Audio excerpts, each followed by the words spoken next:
या अगर करता भी तो वो औरत उसको बचा सकती थी या कोई भी होता। हमने कहा कि शरीयत की दो बातें हैं ये। शराब, अल्लाह के नबी ने फरमाया वला तशरिबिल खमर फइन्नहा मिफ्ताहु कुल्ली शर्रिन। ऐ लोगों, शराब मत पियो। बिहार के अंदर शराब पर पाबंदी है, लेकिन बिहार के अंदर बैकडोर से शराब मिलती है। कोरेक्स मिलता है, नेट्रावेट टेबलेट मिलता है, सुलेसन सूंघ सूंघ कर वो जरूरत नौजवान पूरी करते हैं, कोरेक्स पीते हैं।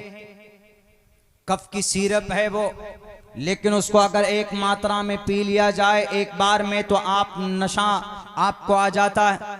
और हर वो चीज जो नशा पैदा करे वो हराम है। अल्लाह के नबी ने फरमाया वला तशरिबिल खमर, शराब मत पियो, नशा आवर चीज के करीब मत जाओ, उसको छुओ मत, क्योंकि तमाम बुराइयों की जड़ अगर किसी में है तो शराब में है। कैसे? यानी शराब पीने के बाद आदमी हर वो गुनाह करना उसके लिए आसान होता है कि जो अगर नॉर्मल हालत में रहे तो उसको बुरा समझेगा, वो नहीं करेगा कि नहीं गलत है। लेकिन आदमी जब शराब पीता है तो तलाक के वाकयात भी हो सकते हैं। माँ को भी गाली देता है, बाप को भी डंडा मारता है, घर पे जाता है तो अलग अलग हरकतें करता है, उल्टी सीधी बातें अगर कोई करता हुआ नजर आता है तो शराब की हालत में वला तशरिबिल खमर फइन्नहा मिफ्ताहु कुल्ली शर्रिन। हमने कहा कि चेयरमैन साहब, अगर अल्लाह के नबी की इस हदीस पर अमल हो जाता, अगर आज इस पर अमल करता, अगर पूरी दुनिया के लोग इसको मानते तो उसकी मानसिक हालत नहीं बिगड़ती। 3 बजे रात में शराब पीता है, अपने 4 दोस्तों के साथ बैठकर शराब पीता। यह अनुमान लगाया जा रहा है कि उस ट्रेनी डॉक्टर की इज्जत सिर्फ अकेले नहीं लूट सकता था, वो और भी लोग शामिल थे। तहकीक का मसला है ये। बैरकैफ 4 बजे 3 बजे रात में शराब पीता, शराब पीने के बाद जाता है कॉन्फ्रेंस हॉल में और वहां पर उस लड़की को अकेला देखता। अकेला देखकर, अकेला पाकर उसको जुर्म करना, उसकी इज्जत लूटना, उसकी हत्या और उसका मर्डर करना उसके लिए बड़ा आसान हो जाता है।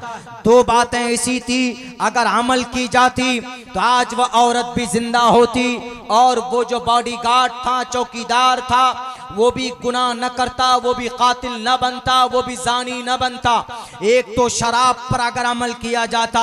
हमने कहा कि चेयरमैन साहब, हमारे नबी आए जरूर थे 1450 साल पहले, नबूवत लेकर 58 साल पहले, 1458 साल पहले, लेकिन हमारे नबी ने जो तरीका तरतीब जो बातें बयान की है वो सिर्फ 1400 साल पहले सहाबा के लिए नहीं थे, बल्कि कयामत तक आने वाली तमाम की तमाम नस्लों के लिए थे, एक एक फर्द के लिए थे।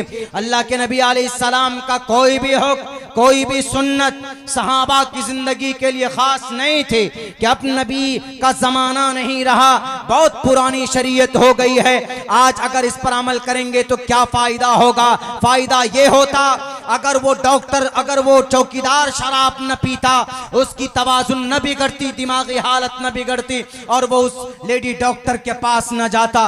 और उस डॉक्टर ने, उस ट्रेनी डॉक्टर ने अगर अकेलेपन का, अगर अकेली न रहती, साथ में किसी को रखती, पर्दे के अंदर मलबूस होती। चूंकि अल्लाह के नबी का फरमान है इन्नल मराता औरतुन इदा खरजत इस्तशरफहा शैतान, जब औरत अकेली घर से बाहर निकलती है तो उसके पीछे शैतानी कुत्ते पड़ जाते, उसके पीछे शैतान लग जाता, उसकी इज्जत को लूटने के लिए भेड़िए उछल पड़ते हैं। अगर अल्लाह के नबी की हदीस पर अमल होता, इसीलिए अल्लाह ने कुरान में 7 आयतों पर कहा है कि पर्दे में रहो, औरत पर्दे की चीज है। 70 हदीस इस बात पर दलालत करती है कि औरतें पर्दे की चीज है। उसको अपनी ब्यूटी को लोगों के सामने नहीं जाहिर करना चाहिए, उसको अपनी शक्ल गैर महरम के सामने नहीं खोलना चाहिए। अगर मार्केट जाए जरूरत की वजह से तो अकेली न जाए,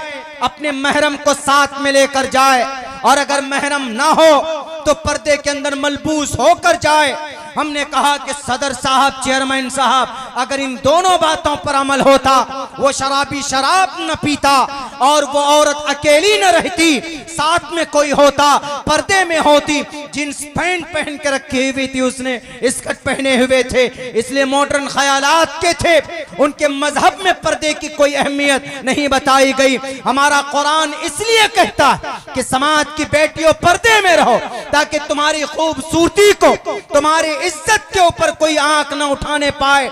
इसीलिए हजरत अली ने कहा, अगर किसी औरत पर उचकती हुई नजर पड़ जाए तो माफ है, दोबारा नजरें जमा कर देखना, ये नजर और आंखों का जिना है।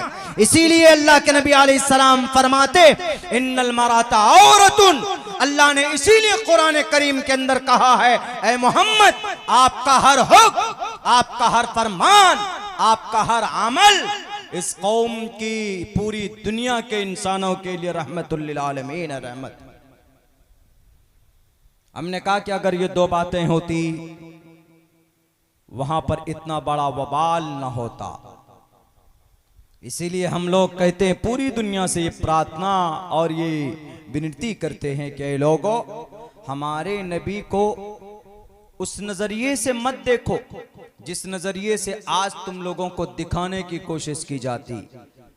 फिर पता वो क्या सवाल लिखा, वो एक सवाल फिर ये लिखा, मतलब जो जो एतराजात थे वो लिख कर ला रहा था। आखिर के अंदर में उसने कहा कि मैं आज तक 5 मिनट तक किसी मुस्लिम सभा में नहीं बैठा हूं, लेकिन मौलाना साहब जो तकरीबन 1.5-2 घंटा तक बैठे हैं, मेरे जहन और दिमाग के अंदर बहुत सारी बातें, सवालात थे, बहुत सारी बातें थी, मैंने वो रखी है।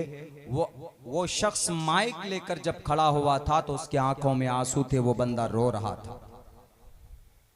उन्होंने कहा कि हमें हमारे ग्रंथ में जो बात है हमें वो भी नहीं बताया जा रहा, आपने बताया। उन्होंने कहा कि मौलाना एक बात बता दीजिए। आखिर में जब मेरी तकरीर खत्म हो चुकी, सदर साहब बयान कर रहे हैं, तब उसने फिर कहा कि मौलाना एक बात और बता दीजिए कि हम ईश्वर को कैसे प्राप्त करें, कैसे हासिल है।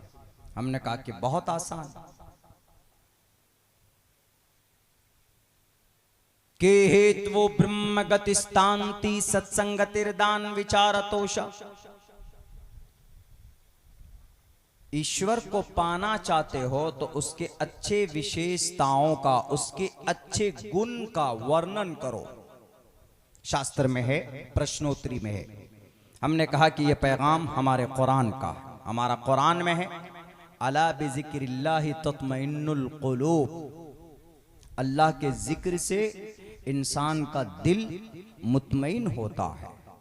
वज़क्किर फ़इन्न ज़िक्रा तनफ़उल मुमिनीन, अल्लाह का जिक्र कीजिए, अल्लाह का नाम लीजिए, अल्लाह की शरीयत को सीने से लगाइए, ये चीज़ें आपको नफ़ा देंगी। हमने ये पैगाम उनको आखिर के अंदर दिया। उन्होंने कहा कि मौलाना बहुत सारी गलत बातें आपके मोहम्मद के ताल्लुक़ से हमारे जहन में थी जो दूर हुई,